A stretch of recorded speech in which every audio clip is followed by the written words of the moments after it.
With some P-Funk, C&I gonna be in here. Earl Flynn and Mike, I didn't see you, Earl Flynn. You probably too young for the Earl Flynn. Yeah, I was too young for that, man. I remember P-Funk. I got to hit you too. I remember P-Funk, right? you got to get up to get down. I remember that, man. But Oh, yeah. I mean, the Earl Flynn's were actually a little gang in Detroit back in the day. Two of my brothers there in the late 70s, early 80s.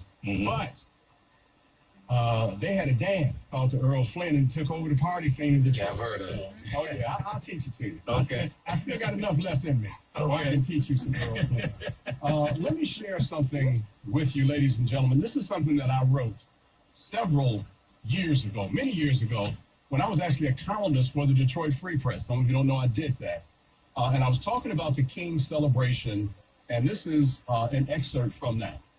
I wrote, let's begin our Dr. Martin Luther King Jr. holiday by going over what this day is not. It is not just another day off from the job or a chance to sleep in. It is not a black holiday or a special day just for black people. It is not merely a day to remember and pay homage to a great man. If we utilize this day correctly, we will spend it examining the myriad issues addressed by Dr. King during his lifetime, issues as relevant today as they were during the so-called civil rights movement of the 1960s. Check out his speeches and his writings, and you'll find that Dr. King spoke of much more than just racial equality and having a dream. He advocated dignity and self-respect for black people and oppressed peoples all over the world. He addressed the issues of war and hunger. He pondered the effects of technological advances on modern society. He was a remarkable man, and his message is still an important one today. This is also a day for dialogue. We need to talk to one another. The only way we can ever truly recover from our legacy of slavery, racism, and Jim Crow is to engage in brutally honest and perhaps painful dialogue and truth-telling. Today is a great day to get started if you haven't already. We hear a lot of talk these days about the resurgence of Detroit. I wrote this years ago. You still hear that. About building bridges and extending olive branches between city and suburb, black and white. It sounds good, but it is all for naught if we don't get down to the real nitty-gritty issues of racism and unequal economic opportunity. We can build all the stadiums, skyscrapers, malls, and casinos we want, but what does it mean if the people inside them don't understand and get along with each other? I wrote that, oh my gosh, decades ago. Your thoughts about that, Michael Moulton? Am I right or am I wrong? Oh, very interesting. And people should study Dr. King on that day. Listen to his speeches. Listen to his speeches in opposition to the Vietnam War.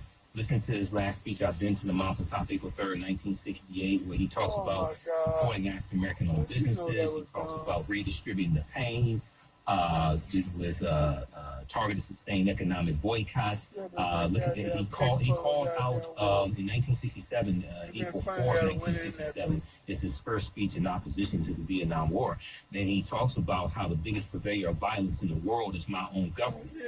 He called out the poverty, the militarism in this country, the racism, but also we need to study the Montgomery bus boycott as well, because the Montgomery bus boycott lasts 381 days, but it wasn't the boycott that ended segregation on the buses in Montgomery, Alabama. It was the lawsuit of Browder versus Gale filed February 1st, 1956, that goes all the way to the U.S. Supreme Court. And when we people look at the Montgomery bus boycott as being the beginning of the civil rights movement, but what they were doing, they were inspired, and what gave them hope was the Brown versus Board of Education case in 1954, which went to the U.S. Supreme Court. And it showed them that they could get some type of justice in the federal court, in the U.S. Supreme Court. They could get some type of justice, okay? But so Dr. King was also a brilliant man. We know he had a PhD as well, PhD, 26 years old. But the other thing was, he kept abreast of the events on the continent of Africa, because the civil rights movement was happening at the same time as the African liberation movement was taking place as well. So Dr. King's connections to Africa is not talked about also. So 1957, when Ghana wins its independence and they celebrate, Dr. King goes there to be with Kwame Nkrumah and celebrate that. And he goes back each year on the anniversary of Ghana's celebration as well, Ghana's anniversary also. So, and then the other thing that's extremely important is that Dr. King and Malcolm's ideologies are converging towards the end of both of their lives. Okay, Dr. King is sounding more like Malcolm, Malcolm sounding more like Dr. King. And people should read the book, Martin, Malcolm in America, A Dream or a Nightmare by James H. Cone. Martin, Malcolm in America, A Dream or a Nightmare by James H. Cone, because he goes through and shows you passages from their speeches later on in their lives. Wow. Malcolm joins the civil rights movement when he separates from the Nation of Islam, March 8, 1964. He gets involved in the civil rights movement, helps radicalize the civil rights movement. So these are two very much misunderstood men. But what happened with Dr. King's legacy is been emasculated, it's been sanitized to make it more palatable to white people. So largely to get a holiday for him also in 1983. Let's go back to our phone lines where John is on line 6. Hey, John, thanks for calling. Thanks for joining me and Michael Imhotep. Well, thank you, Russell, for giving me a call. And folks, thank you, man, for knowledge and power. And so Hey, thank you. I just want to say, Russell, they trying to smuggle Obamacare.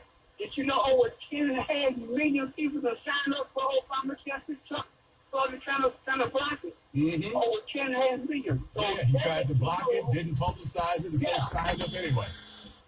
That's right there. Well, thank you. And Russell, that Trump statement, that was a factor that he always was thinking. He sat down with a racist. You ain't cold. The other night and had lunch with him.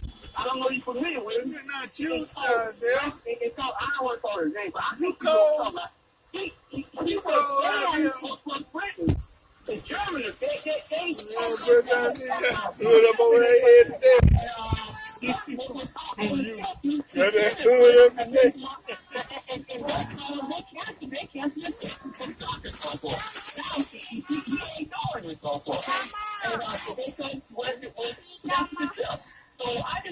Put your head on, Southfield. With some racist thinking, and he had lunch with the guy over got your head on? down in Florida, and that was Cold. he was bragging about it and so forth. Yeah. I just want to let you know that's when he did that garbage stuff and so forth. And it's time that the talking come on the talk show. He been banned from Britain for months and months and so forth. I just want to let you know that. John, I appreciate you letting me know. I appreciate the call a lot. Do you have any comments on that, Mike? No, but it's always good to hear John call in. But well, I know that 8.8 million signed up. What's interesting, I'll go ahead and come quickly. What's interesting about the open enrollment for affordable health care, right? They cut the number of days for enrollment in half, from 90 to 45. They cut the marketing budget by 90%. Yeah. This is why you didn't see any commercials, okay? And you still had a huge number of people to sign up for it also. So Trump is really pissed about that. Exactly. And out of step with what the American people want. John, I'm going to go back to your comment because you talked about Donald Trump meeting with a known racist recently. He had known racists in his administration. Oh, yeah. We know about Mike Pence. We know about the Breitbart guy, Steve Bannon. Stephen Miller is still there. Stephen Miller is still there. He is one of the architects of the alt-right white nationalist movement. We know about Jeff Sessions. Jefferson Beauregard Sessions. He endorsed Roy Moore, who still calls for segregation in Alabama, and his boy Joe Arpaio, the sheriff in Arizona, who was found guilty of violating civil rights by targeting Latinos with his sheriff's deputies.